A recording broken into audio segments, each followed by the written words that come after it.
Everybody knows it's bad news if you don't preheat your pizza stone enough. But can you preheat it too much? You can. And it's probably why the bottom of your pizzas are always burnt. Here's how I'd fix that in my Uni pizza oven.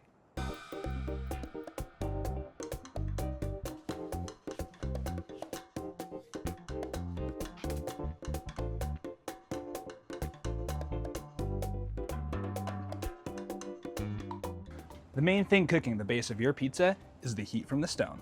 It's cooking from the bottom up. The longer you let your oven run, the hotter that stone gets. And yes, you can let it run too long. Stone heat creep is sneaky. The oven looks ready, but that stone is still getting hotter. The number one cause of burnt bottoms for me was actually overheating the stone.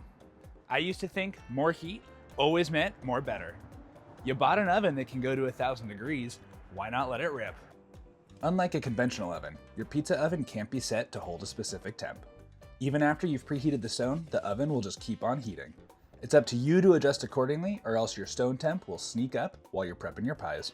Recently, I found that preheating my Uni Coda 2 Max at about 3/4 power is better than going full blast. The oven still fully preheats, but it controls the climb a bit more, which makes it a lot harder to accidentally overheat the stone while you're getting everything else set up. And if you need a little extra heat, you can always bump it up as you're prepping that first pizza. It's just an extra safety net that makes the whole night go a whole lot smoother. Nothing is worse than having everything ready to go, a pizza ready to launch, and then you realize, my stone's way too hot.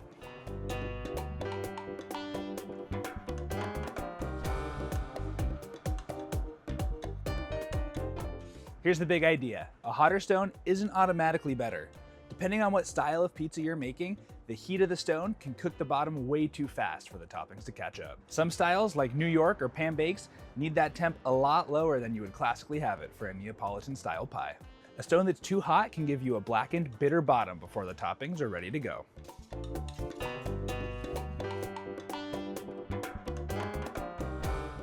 Now, the second cause of burnt bottoms has nothing to do with the heat of the stone. It's all about how much flour you have on the bottom of your pizza.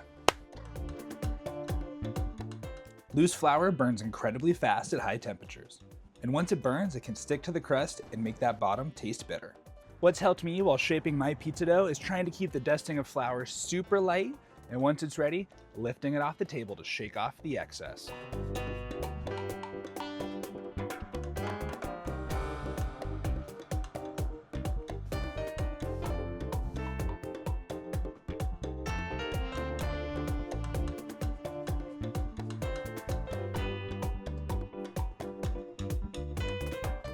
Bringing the pizza off the table lets that extra flour fall away before you top it and launch it into the oven.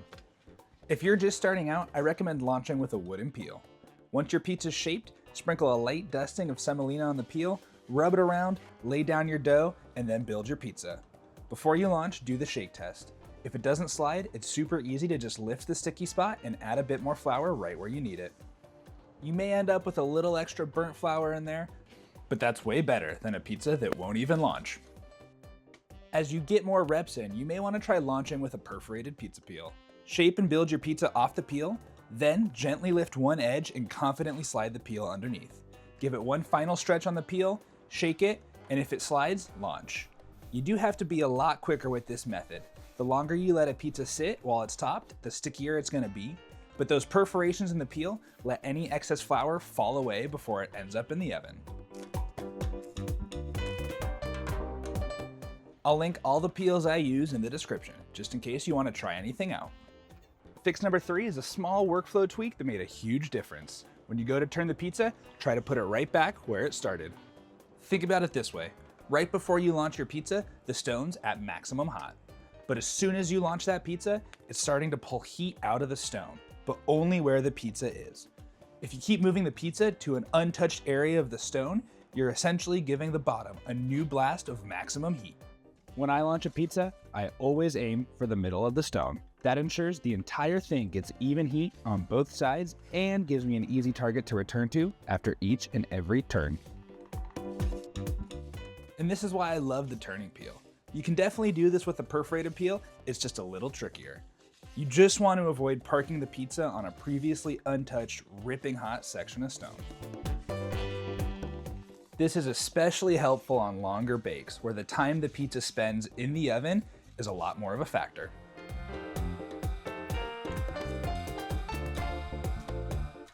If you're just starting out, don't stress too much.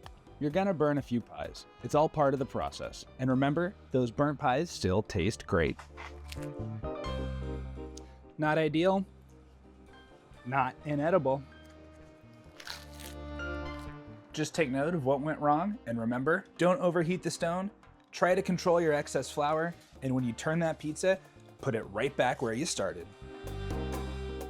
Hopefully, these changes can reduce burnt bottoms for you, just like they did for me.